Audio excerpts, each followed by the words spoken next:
From Dallas, Texas, the flash, apparently official, President Kennedy died. A massive car bomb exploded outside of a large federal building in downtown Oklahoma City, shattering that.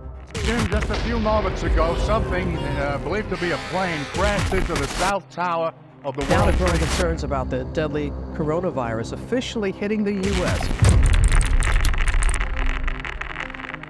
January 6th was a setup from beginning to end. House Speaker Mike Johnson recently released 40,000 hours of January 6th footage. Democrats have been fighting to keep this footage from the American people because they know if we see it, we know exactly what happened that day, and that totally goes against their narrative. They know we'd see videos like this of people peacefully walking through the Capitol as if they're on a field trip. Or this video of Capitol Police taking the handcuffs off an individual, possibly an FBI agent, fist bumping him, and then letting him go. But I know what some people are gonna say. What about the violence outside the Capitol? Well, let's talk about it. For starters, Antifa was present at the Capitol on January 6th, and they're funded by none other than public enemy number one, George Soros.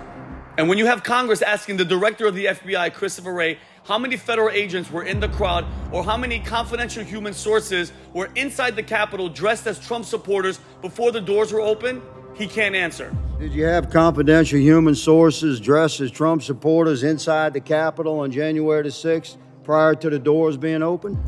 Again, I had to be very careful. It should be a no. Ray Epps was on camera inciting an insurrection. I'm going to put it out there. I'm probably going to go to jail for it, okay? Tomorrow, we need to go into the Capitol. Into the Capitol. He actually succeeded and was caught on camera at the initial breach of the Capitol, but was only charged with a misdemeanor. Meanwhile, there are people who received 20 years in prison who weren't even at the Capitol. And let's not forget about the chief of police on January 6th, Stephen Stunn, who stated that the FBI, Homeland Security, and our military knew that January 6th was going to be chaotic. We now know that significant intelligence existed, that individuals were plotting to storm the Capitol building, target lawmakers, and discussing shooting my officers.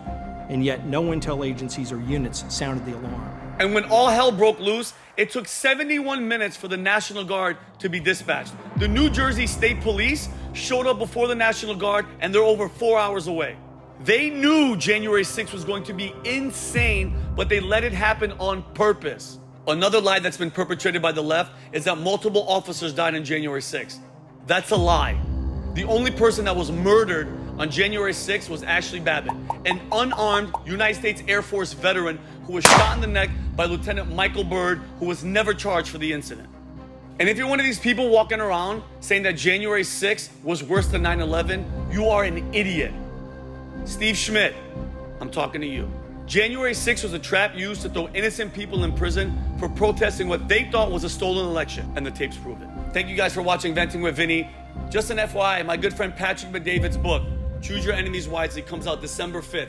You can get it on Amazon or you can get it at Barnes & Noble. And if you want a signed copy of the book, head over to VT.com. That being said, peace and love.